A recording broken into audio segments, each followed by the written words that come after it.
IDream media సగర్వంగా సమర్పిస్తోంది silver screen legends.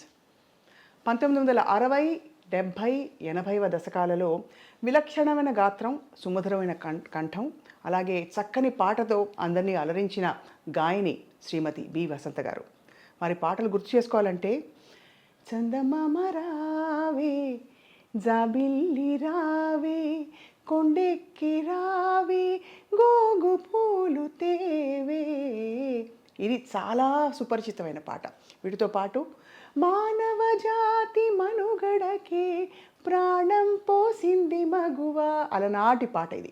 ఇటువంటి ఎన్నో చక్కటి పాటలతో మనందరికీ చాలా చేరువైన గాయనిగా వారి ప్రయాణం, అలాగే ఇతర గాయనీమణులతో వారి గాత్ర ప్రయాణం ఏ విధంగా ఉంది, వారి వ్యక్తిగత జీవితంలో ఎన్నెన్ని అనుభవాలు జరుగుంటాయో తలుచుకుంటూ ఊహించుకుంటూ ఇవాల్టి సిల్వర్ స్క్రీన్ లెజెండ్స్ శ్రీమతి బి వసంత గారితో.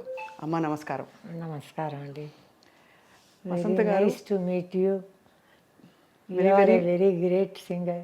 అయ్యో అమ్మ, అమ్మ మిమ్మల్ని చూడాలని ఎప్పటి నుంచి అనిపిస్తోందంటే, అంటే ముందు ఇదివరకు పాడిన పాటలు తెలుసు తెలుగులో, కానీ తర్వాత మీ గురించి తెలుసుకుంటూ విన్న పాటలన్నీ వింటూ ఉంటే ఎంత విలక్షణంగా డిఫరెంట్ స్టైల్ మీది. అంటే ఇంతమంది గాయని మండల మధ్య కూడా మీరు స్పెషల్గా నిలిచారు.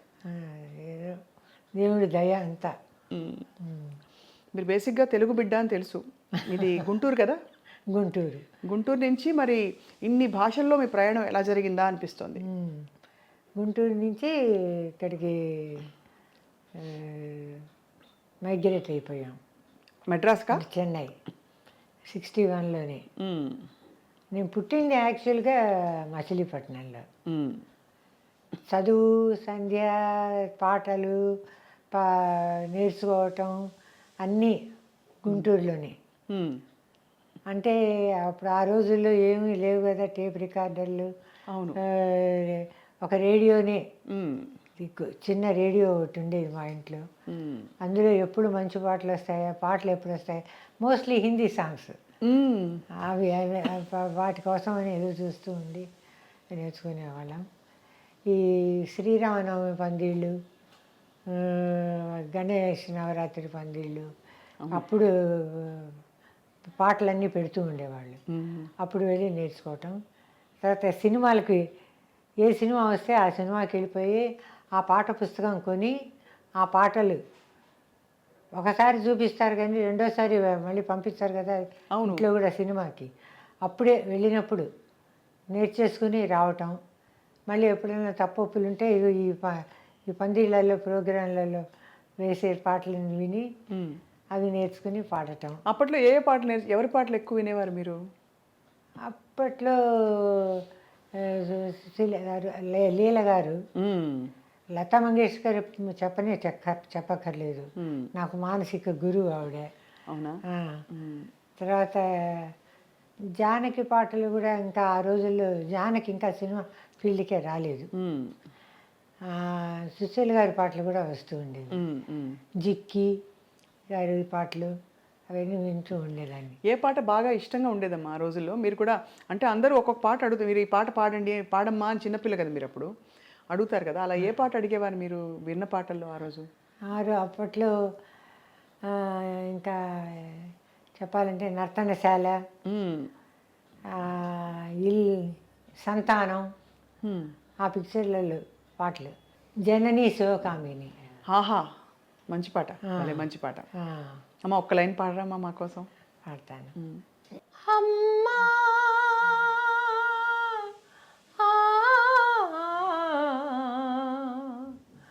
అమ్మా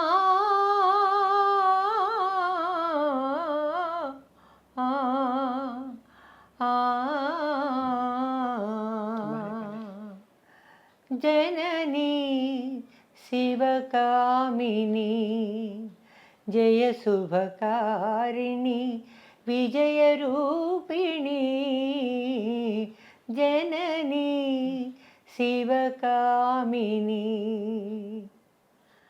అమ్మల కన్నా అమ్మవు నీవే, అమ్మవు నీవే, అఖిల జగాలకు నీ చరణములే నమ్మితినమ్మా శరణము కోరితినమ్మ భవానీ జననీ శివకామిని జయ శుభకారిణి విజయరూపిణి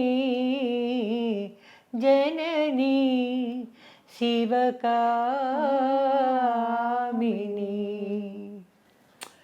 బ్యూటిఫుల్ అమ్మా, వెరీ వెరీ బ్యూటిఫుల్. థ్యాంక్స్ అండి. ఇప్పుడు నిజంగా చెప్పాలంటే ఇప్పుడు అప్పట్లాగా పాడలేను. నాకు కూడా 80 సంవత్సరాలు వచ్చేసినాయి. మీరు 80 సంవత్సరాలు అనిపించట్లేదు. మీ చిరునవ్వు అలా చెరగని ఎవర్ గ్రీన్ స్మైల్లా ఉంది.